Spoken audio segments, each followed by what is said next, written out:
आइए इस शॉर्ट्स के माध्यम से क्लास 10th मैथ का चौथा चैप्टर क्वाड्रेटिक इक्वेशन समझते हैं। अगर आपको इस पे डिटेल में वीडियो चाहिए तो इस चैनल पे आप विजिट करना, प्लेलिस्ट में आपको वीडियो मिल जाएगा। देखो, क्वाड्रेटिक इक्वेशन समझने के लिए आपको पॉलिनोमियल का बेसिक नॉलेज होना चाहिए। पॉलिनोमियल पे भी वीडियोस अपलोडेड है, आप जाके विजिट करके देख लेना। देखो, पॉलिनोमियल में हम लोग पढ़े थे कि एक अलजेब्रिक एक्सप्रेशन होता है जिसमें वेरिएबल का एक्सपोनेंट जो है नॉन नेगेटिव इंटीजर्स होता है। अब हमने उसमें ये भी बताया था कि पोलिनोमियल के आगे इक्वल टू साइन लगाए दोगे तो वो पोलिनोमियल इक्वेशन। पोलिनोमियल में हमको डिग्री के बेसिस पे बांटा था पोलिनोमियल को, जो कि अगर एक्सपोनेंट के बेसिस पे तो डिग्री और एक्सपोनेंट सेम चीज हमने उसमें बताया था। जब एक्स का या वेरिएबल का जो है पावर 0 रहे तो कांस्टेंट कहलाता था। अगर हाईएस्ट एक्सपोनेंट जो है 1 रहे तो लीनियर पोलिनोमियल कहलाता था।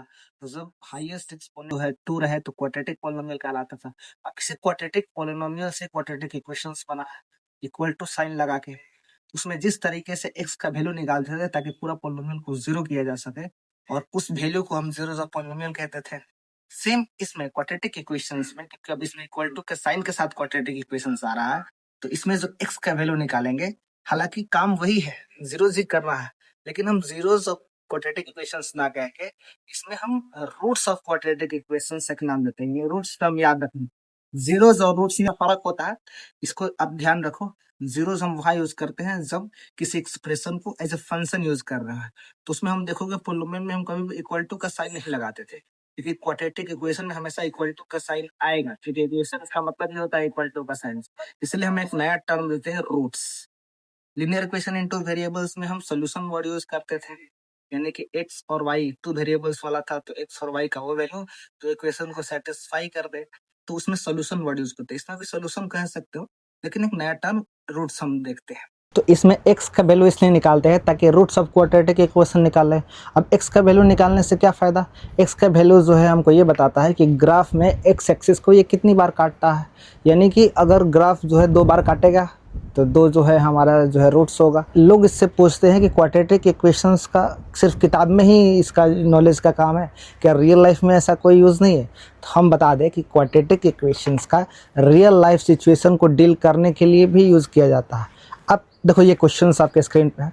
इस क्वेश्चंस में आप देखो कि एक बिल्डिंग बनाना है जिसमें एरिया दिया हुआ है, लेंथ और ब्रेथ का कंडीशन दे दिया है कि लेंथ कितना चाहिए, ब्रेथ कितना चाहिए। अच्छा, जब इस वर्ड प्रॉब्लम को सॉल्व करोगे तो एक क्वाड्रेटिक इक्वेशंस आएगा जो कि 2x² plus x minus 300 equal to 0, जो कि एक क्वाड्रेटिक इक्वेशंस है। इसमें x का वैल्यू निकालोगे तो लेंथ और ब्रेथ हमको पता चल जाएगा। तो इस तरह के सिचुएशंस जो है हम डील कर सकते हैं क्वाड्रेटिक इक्वेशंस के हेल्प से।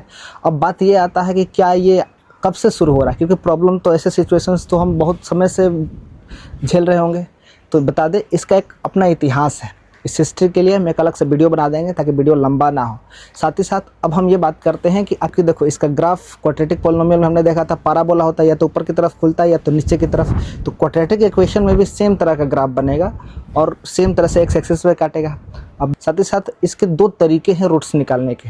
पहला तरीका ये है फैक्टराइज करो, मिडिल टर्म स्प्लिट करो और निकालो। दूसरा तरीका bye completing the square method, जो कि सिलेबस से डिलीटेड है पर उसको हम लोग पढ़ते हैं। अब कंप्लीटिंग द स्क्वायर की मदद से जो जनरल फॉर्म होता है, अच्छा, जो पोलिनोमियल के टर्म्स होते हैं, अगर हाईएस्ट जो है एक्सपोनेंट जो है 2 है, इस टर्म को अगर डिसेंडिंग ऑर्डर डिग्री के बेसिस पे अगर डिसेंडिंग ऑर्डर पे इसको अरेंज किया जाए तो ये इसका जनरल फॉर्म हो जाता है क्वाड्रेटिक इक्वेशन का, जो कि होता है ax² plus bx plus c is equal to 0। तो ये इसका जनरल फॉर्म है। इसी फॉर्म में जो है क्वाड्रेटिक इक्वेशंस रहता है। 2 तरीका हमने बताया, by completing the square, by factorisations. Roots निकालने के by completing the square method से जो है हम ax² plus bx plus c is equal to 0 को भी इस मेथड से सॉल्व करते हैं तो एक फार्मूला मिलता है मुझे, जो कि श्रीधराचार्य जो है कि इंडियन मैथमेटिशियंस है, ये हिस्ट्री में बताएंगे कि उनका ही दिया हुआ फार्मूला है जो कि हम लोग आज यूज़ करते हैं। तो इस फार्मूले में आप ध्यान से देखोगे, ये फार्मूला आपको दिख रहा है, इस फार्मूले से हम लोग रूट्स आसानी से निकाल देते हैं। फैक्टराइजेशन मेथड थोड़ा सा लंबा होता है, लेकिन इस मेथड से आसानी से कोएफिशिएंट और कांस्टेंट का वैल्यू अगर हमको क्वाड्रेटिक इक्वेशन दिया है वहाँ से निकाल के रूट्स निकाल लेते हैं। अच्छा, रूट्स 2 निकलेंगे क्योंकि क्वाड्रेटिक पॉलिनोमियल में भी 2 जीरोस निकलते थे, तो इसमें भी 2 रूट्स निकलेंगे। अब रूट्स का नेचर क्या होगा, एक नेचर ऑफ रूट्स वाला टॉपिक से पढ़ लेते हैं कि कैसा रूट्स होगा, क्या रूट्स बराबर होंगे या रूट्स विभिन्न होंगे या रूट्स आएंगे ही नहीं। यानी रूट्स नहीं आएंगे इसका मतलब ये है कि रियल नंबर आएंगे कि नहीं, क्योंकि रियल नंबर होगा तभी तो नंबर लाइन पे ड्रॉ करोगे, तभी तो ग्राफ को एक्स एक्सिस पे काटेगा। तो सीधा मतलब ये है कि जो रूट्स आएंगे क्वाड्रेटिक इक्वेशंस का वो रियल नंबर होंगे, बराबर होंगे, रियल नंबर होंगे, बराबर नहीं होंगे। ये कैसे पता करोगे?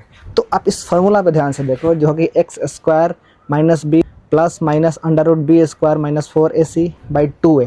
तो इसमें देखोगे कि एक टर्म है अंडर रूट के अंदर है बी स्क्वायर माइनस 4ac, ये डिसाइड करता है कि रियल रूट्स होंगे कि नहीं होंगे। तो इसमें अगर पॉजिटिव आता है तो डिस्टिंक्ट होंगे, रूट्स आएंगे लेकिन दोनों अलग अलग होंगे।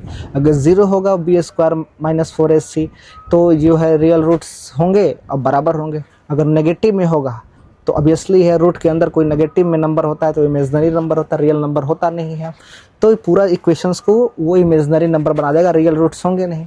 अब कंडीशन ये आता है कि ये बी स्क्वायर माइनस 4ac हमको ये बताता है कि रूट्स होंगे कैसे, इसलिए इसको नेचर ऑफ रूट्स और इसको एक टर्म देते हैं क्योंकि ये नेचर बताता है रूट्स का, इसको बोलते हैं डिस्क्रिमिनेंट्स। तो ये पूरा चैप्टर है, इसको मैंने डिटेल में पढ़ा है, आप इसको ज़रूर एक बार विजिट करना।